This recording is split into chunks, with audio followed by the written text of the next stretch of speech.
Hello everyone. तो क्या हाल चाल है। आज की इस वीडियो में बात करने वाले एक इंपॉर्टेंट टॉपिक की, जिसका नाम है पंचवर्षीय योजना 5 ईयर प्लान।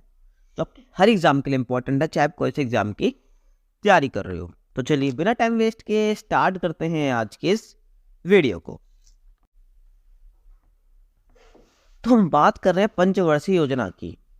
तो मन में पहला क्वेश्चन यही आता है कि पंचवर्षीय योजना किसे कहा जाता है। तो काफ़ी सिंपल है, आने वाले 5 सालों के लिए जो प्लानिंग की जाती है उसको हम पंचवर्षीय योजना कहते हैं। उसमें यह बात ध्यान रखी जाती है कौन कौन से क्षेत्रों में पैसा इन्वेस्ट करना है, कौन कौन सी नई योजना लागू करनी है, और मेन फोकस किस पर रहने वाला है। जो देश के संसाधन है उसका इस्तेमाल कैसे करना है, ताकि लोगों का सामाजिक और आर्थिक विकास हो सके और देश का विकास हो सके। तो इसलिए 5 ईयर प्लान बनाया जाता है। ठीक है, अब मन में फिर क्वेश्चन आता है, अभी पंचवर्षीय योजना बनाता कौन है। तो इसका आंसर भी काफ़ी सिंपल है, योजना आयोग। तो अब योजना आयोग क्या है, तो उसके बारे में हम बात करते हैं। तो जितनी भी पंचवर्षीय योजना है उसकी हम बात करने वाले हैं। तो पहले हम बात करते हैं योजना आयोग की। तो योजना आयोग का गठन 15 मार्च 1950 को हुआ था और भारत के प्रधानमंत्री इसके अध्यक्ष होते हैं। और पहले अध्यक्ष कौन थे इसके, पंडित जवाहरलाल नेहरू। पंडित जवाहरलाल नेहरू पहले प्रधानमंत्री थे, आपको पता है। तो प्रधानमंत्री होने के नाते ही योजना आयोग के अध्यक्ष कौन होंगे, पंडित जवाहरलाल नेहरू। ठीक है, तो पहले अध्यक्ष आपको ध्यान रखना है पंडित जवाहरलाल नेहरू थे। और हम बात करें उपाध्यक्ष की तो गुलजारी लाल नंदा थे। तो आपको दोनों ही ध्यान रखने हैं। ठीक है, ये तो योजना आयोग का काम क्या होता है, मेनली 5 सालों के लिए क्या करना, योजना बनाना, जिसको हम पंचवर्षीय योजना कहते हैं। तो यहाँ पर एक और परिषद का नाम आता है राष्ट्रीय विकास परिषद, नेशनल डेवलपमेंट काउंसिल। अब ये क्या है तो उसकी हम बात कर लेते हैं। तो इसका गठन हुआ था 6 अगस्त 1952 को। ठीक है, योजना आयोग का 1950 में हुआ था, इसका गठन 1952 में हुआ था। इसका प्रमुख उद्देश्य क्या था, योजना आयोग द्वारा लागू किए पंचवर्षीय योजना को ठीक तरह से संचालित करना। ठीक है, तो इसका मेन काम क्या था कि जो योजना आयोग है उसने जो पंचवर्षीय योजना लागू करी है उसको ठीक तरह से संचालित कराना राष्ट्रीय विकास परिषद का काम होगा। आया समझ। अब आगे हम बात करते हैं पहली पंचवर्षीय योजना की। तो अगर हम बात करें पहली पंचवर्षीय योजना कब लागू की गई थी, तो 1951 में। अब 5 साल के लिए तो कब तक चलेगी, 1956 तक। तो उसकी अवधि क्या रहेगी, 1951 से 1956 तक। ठीक है, 5 ईयर प्लान है। अब इसका मॉडल किसने तैयार करा, हैरोल्ड डोमर ने। तो मेनली आपको 2 ध्यान रखनी है, फर्स्ट और सेकंड किसने ये मॉडल तैयार करे थे। ठीक है ना, फर्स्ट का हैरोल्ड डोमर ने, इसलिए इसको हम पहली पंचवर्षीय योजना को हैरोल्ड डोमर मॉडल भी कहते हैं। और पहली पंचवर्षीय योजना का उद्देश्य क्या था, कृषि विकास। तो पहली पंचवर्षीय योजना में कृषि पर ज़्यादा फोकस करा गया था, कृषि के विकास पर ज़्यादा काम किया गया था। ठीक है, और प्रमुख कार्य क्या रहे इस पंचवर्षीय योजना की, उसकी हम बात कर लेते हैं। तो इस योजना काल के दौरान कई बड़ी सिंचाई परियोजनाएं शुरू की गई, जैसे कि भाखड़ा नांगल परियोजना, दामोदर नदी घाटी परियोजना, व्यास परियोजना आदि।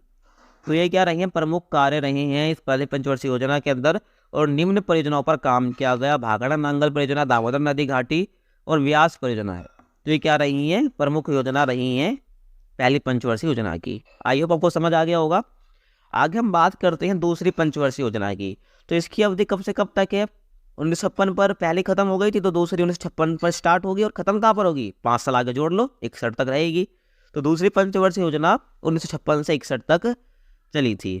और इसके मॉडल की बात करें तो किसने इसको तैयार करा था, किसने इसकी रूपरेखा तैयार करी थी, पीसी महालनोबिस ने तैयार करी थी इसकी रूपरेखा। इसलिए इसको हम क्या कहते हैं, पीसी महालनोबिस मॉडल भी कहते हैं दूसरी पंचवर्षीय योजना को। और इसका उद्देश्य क्या था दूसरी पंचवर्षीय योजना का, औद्योगिक विकास। तो मेनली दूसरी पंचवर्षीय योजना में फोकस किया गया था औद्योगिक विकास में। तो आपको पता होनी चाहिए। ठीक है, पहले में कृषि विकास और दूसरे में औद्योगिक विकास का लक्ष्य तय किया गया था। अगर हम बात करें इस दूसरी पंचवर्षीय योजना के प्रमुख कार्य की, तो उसमें अनेक महत्वपूर्ण उद्योग जैसे कि दुर्गापुर, भिलाई, राउरकेला के इस्पात कारखाने स्थापित किए गए, तो आपको पता होने चाहिए। आगे हम बात करें तीसरी पंचवर्षीय योजना की। तो इसकी अवधि कब से कब तक रहेगी, 1961 से 1966 तक। ठीक है, उद्देश्य क्या था इसका, आत्मनिर्भरता और कृषि और उद्योगों का विकास करना। आत्मनिर्भरता बनना यानी भारत को आत्मनिर्भर बनना है, और कृषि और उद्योग का विकास करना यानी कि दोनों का विकास करते हुए हमें चलना है। तो तीसरी पंचवर्षीय योजना का उद्देश्य ये था। अगर हम बात करें प्रमुख कार्य की, तो इस योजना के अंतर्गत सोवियत संघ के सहयोग से झारखंड में बोकारो आयरन और स्टील इंडस्ट्री की स्थापना की गई थी और की गई हरित क्रांति भी शुरू हुई थी। ठीक है ना, तो इस योजना के अंतर्गत सोलह संघ सहयोग से झारखंड में बोकारो आयरन और स्टील इंडस्ट्री की स्थापना की और हरित क्रांति शुरू हुई थी। ठीक है, अब सबसे असफल योजना कहा जाता है तीसरी पंचवर्षीय योजना को। अब क्यों?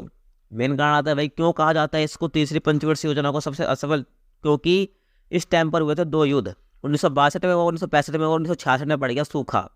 तो 1962 में हुआ था चीन के साथ हमारा युद्ध, भारत चीन युद्ध, और 65 में हुआ था भारत पाक युद्ध, और 66 में हुआ था सूखा, यानी अकाल पड़ गया था। ठीक है, सूखा पड़ा, अकाल पड़ा, तो ये आप समझ सकते हो।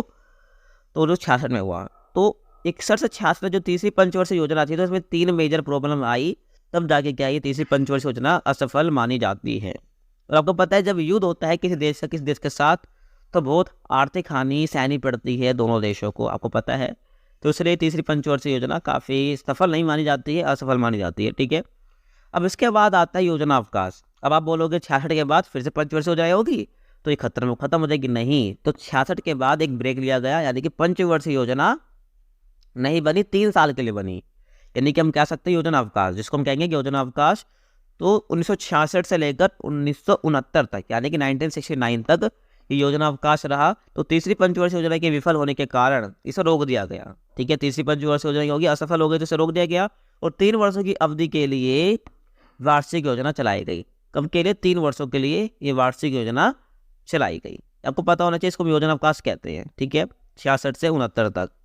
अब इसके बाद आते हैं चौथी पंचवर्षीय योजना, जो कि 1969 से 1974 तक इसकी अवधि रहने वाली है। तो 66 से 69 तक योजना अवकाश, जिसमें 3 साल की योजना रही, और चौथी पंचवर्षीय योजना इसके तुरंत बाद आ गई 1969 में। ठीक है, जो कि 1974 तक रही। अवधि समझ आ गई। उद्देश्य क्या था? स्थिरता के साथ आत्मनिर्भरता, कृषि और सिंचाई पर महत्व देना था। इसका उद्देश्य क्या था? स्थिरता के साथ आत्मनिर्भरता लाना है। ठीक है, ठीक है, देश के अंदर स्थिरता बनाए रखना है और आत्मनिर्भरता लाना है, और कृषि और सिंचाई पर महत्व हमें काम करना है। ठीक है, और महत्व को बढ़ाना है सिंचाई पर और कृषि पर। ठीक है, अब इस योजना में भारत की कृषि वृद्धि दर सर्वाधिक रही। अगर हम बोले किस योजना में भारत की कृषि वृद्धि दर सबसे ज़्यादा रही है, सर्वाधिक रही है, तो इसी योजना में रही है। ठीक है, तो इस योजना में भारत की कृषि वृद्धि दर सबसे ज़्यादा रही है। प्रमुख कार्य क्या हुआ इसमें? 14 बैंकों का राष्ट्रीयकरण हुआ चौथी पंचवर्षीय योजना में, और इसरो की स्थापना की गई। पता है ना आपको, जैसे कि अमेरिका में नासा है, वैसे हमारे भारत में इसरो है। ठीक है, तो इसरो की स्थापना की गई इसी पंचवर्षीय योजना के तहत। ठीक है, इसी अवधि में। आज हम बात करते हैं 5वीं पंचवर्षीय योजना की, जिसकी अवधि थी 1974 से 78 तक। अरे ये क्या हो गया, बात कर रहे पंचवर्षीय योजना की, लेकिन ये तो 4 साल ही हुए हैं। क्यों? ऐसा क्यों? क्योंकि जो 5वीं पंचवर्षीय योजना थी चली 4 साल ही, बनाया गया था 5 ईयर प्लान, लेकिन चली 4 साल तक ही। ठीक है ना। उद्देश्य क्या था इसका? गरीबी उन्मूलन था, यानी गरीबी को कम करना है, और आत्मनिर्भरता पर बल देना है। और प्रमुख कार्य क्या है? और इसी अवधि में पहली बार गरीब हटाओ का नारा दिया गया, और ये योजना केवल ऐसी थी जो 4 साल ही चली।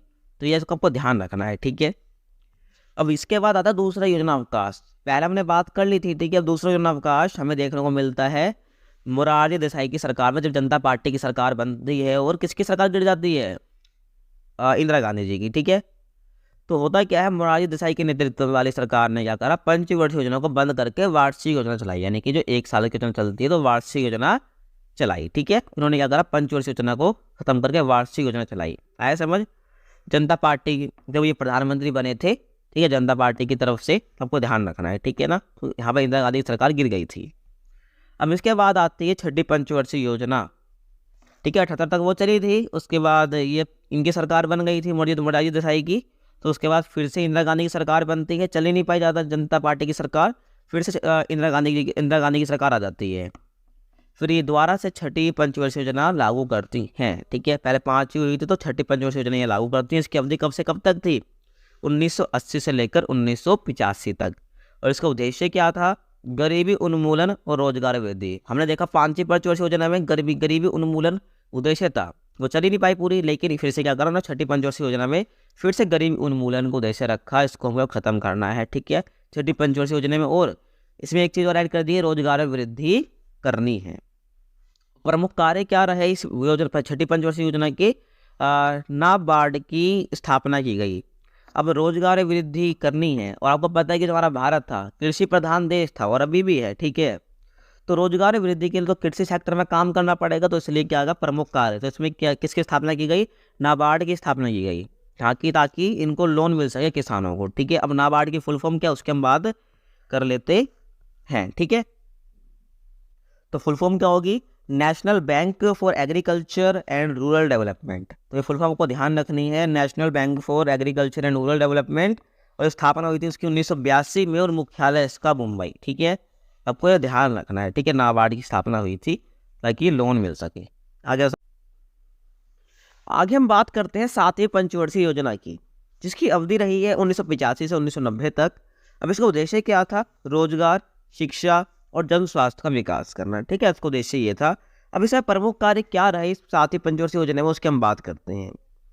तो इसी में गरीबी की माप सबसे पहले मापी गई, अभी किस समिति के द्वारा, लकड़वाल समिति। हम कह रहे हैं गरीब के लिए काम करना है, लेकिन गरीब कौन है, मतलब कि किस आधार पर हम कह रहे हैं कि वो व्यक्ति गरीब है। तो ये जो लकड़वाल समिति है, इसके द्वारा क्या गरीबी की माप पहले मापी गई। ठीक है, इनने ऐसा मानदंड सेट करे जिससे पता चल सके कौन गरीब है। ठीक है, जो उस मानदंड को फुलफिल कर रहा था वो गरीब होगा। तो गरीबी की माप सबसे पहले इस योजना के दौरान मापी गई थी, वो भी किसके द्वारा, लकड़वाल समिति के द्वारा। ये आपको पता होना चाहिए। आगे हम बात करते हैं तो यहाँ पर आता है तीसरा योजना अवकाश। ऊपर हम 2 योजना अवकाश की बात कर चुके हैं, अब हम बात करते हैं तीसरा योजना अवकाश। ठीक है, तो वर्ष 1990 से 92 के दौरान भारत आर्थिक संकट से जूझ रहा था, इस कारण वार्षिक योजना चलाई गई। ठीक है, तो आपको पता होना चाहिए कि 1990 से 92 के दौरान भारत में आर्थिक संकट था। ठीक है, और इस कारण वार्षिक योजना चलाई गई थी, जिसको हम तीसरा योजना अवकाश कहते हैं। ठीक है, क्योंकि 2 साल के लिए थी, 1990 से 92 तक। फिर इसके बाद आती है 8वीं पंचवर्षीय योजना 1992 से लेकर 97 तक। ये आपको पता होना चाहिए। ठीक है, योजना अवकाश कब से कब तक थे, 3 योजना अवकाश रहे, तो आपको पता होना चाहिए। तो 8वीं पंचवर्षीय योजना की हम बात कर रहे हैं, तो इसकी अवधि 1992 से 97 है। उद्देश्य क्या है इसका, मानव संसाधन का विकास करना। ठीक है, ह्यूमन रिसोर्सेज का डेवलपमेंट करना, मानव संसाधन का विकास करना, क्या 8वीं पंचवर्षीय योजना का उद्देश्य था। अब प्रमुख कार्य क्या रहा है इस पंचवर्षीय योजना के, तो इसी काल में प्रधानमंत्री रोजगार योजना 1993 में शुरू की गई थी। ठीक है, तो आपको पता होना चाहिए प्रधानमंत्री रोजगार योजना। अब आगे बात करें 9वीं पंचवर्षीय योजना की, तो इसकी अवधि 1997 से 2002 तक रही। उद्देश्य इसका न्यायपूर्ण वितरण और समानता के साथ विकास करना है। ठीक है, जो वितरण होगा संसाधनों का, रिसोर्सेज का, तो कैसा होना चाहिए, न्यायपूर्ण होना चाहिए। ठीक है, अन्यायपूर्ण नहीं होना चाहिए। तो न्यायपूर्ण वितरण और समानता के साथ विकास करना। ठीक है, तो ये इसका उद्देश्य था। आगे हम बात करें 10वीं पंचवर्षीय योजना की, तो इसकी अवधि 2002 से लेकर 2007 तक थी। उद्देश्य क्या था इसका, गरीबी और बेरोजगारी को समाप्त करना। ठीक है, और अगर 10 वर्षों में प्रति व्यक्ति आय दुगनी करना। तो इसके आपको ध्यान रखना है, इसका उद्देश्य क्या था, गरीबी और बेरोजगारी को समाप्त करना और अगले 10 सालों में प्रति व्यक्ति आय दुगनी करना। ठीक है, फॉर एग्जाम्पल इस टाइम पर अगर किसी पर व्यक्ति आय 200 थी, 1000 थी, मान लो 1000 थी, तो अगले 10 सालों में वो कितनी होनी चाहिए, 2000 होनी चाहिए। ठीक है, दुगनी करना है, समझ। तो 10 वर्षों में प्रति व्यक्ति आय दुगनी करना। आगे हम बात करें 11वीं पंचवर्षीय योजना की, तो इसकी अवधि थी 2007 से लेकर 2012 तक, और इसका उद्देश्य था तीव्रतम और समावेशी विकास करना। ठीक है, तेजी से विकास करना क्या था, 11वीं पंचवर्षीय योजना का उद्देश्य था। आगे हम बात करते हैं 12वीं पंचवर्षीय योजना का, जिसकी अवधि है 2012 से लेकर 2017 तक, और इसका उद्देश्य तीव्र समावेशी और सतत विकास करना। ठीक है, इसका मेन उद्देश्य क्या था, तेजी से और समावेशी और सतत विकास करना। सतत विकास मतलब क्या होता है, जो हमारी आने वाली पीढ़ी है उनको भी संसाधन मिल सके। ठीक है, ये नहीं कि आज हम सारा उपयोग कर लें और आने वाली पीढ़ी के लिए कुछ भी ना बचे। तो एक हम कहते हैं सतत विकास। ठीक है, जो आने वाली पीढ़ियों के लिए भी जो रिसोर्सेज है वो बचे रहें। ठीक है, और हम भी यूज़फुल कर लें, हमारी भी ज़रूरतें पूरी हो जाए, आने वाली पीढ़ी की ज़रूरतें पूरी हो जाए, तो ये क्या सतत विकास हो जाएगा। तो ये टोटल 12 पंचवर्षीय योजना है जो आपको पता होने चाहिए। ठीक है, इनके बारे में उद्देश्य क्या थे, इनके प्रमुख कार्य क्या रहे, तो आपको पता होना चाहिए। बाकी इसके बाद 1 जनवरी 2015 को मंत्रिमंडल के एक प्रस्ताव के तहत योजना आयोग की जगह एक नई संस्था बना दी गई, नीति आयोग। ठीक है, अब योजना आयोग खत्म हो चुका है, नीति आयोग योजना आयोग की जगह अब क्या बन गया है, नीति आयोग बन गया है। ठीक है, जो कि योजना बनाने का काम करता है। ठीक है, इसका गठन हुआ था 1 जनवरी 2015 को। आ जाए समझ।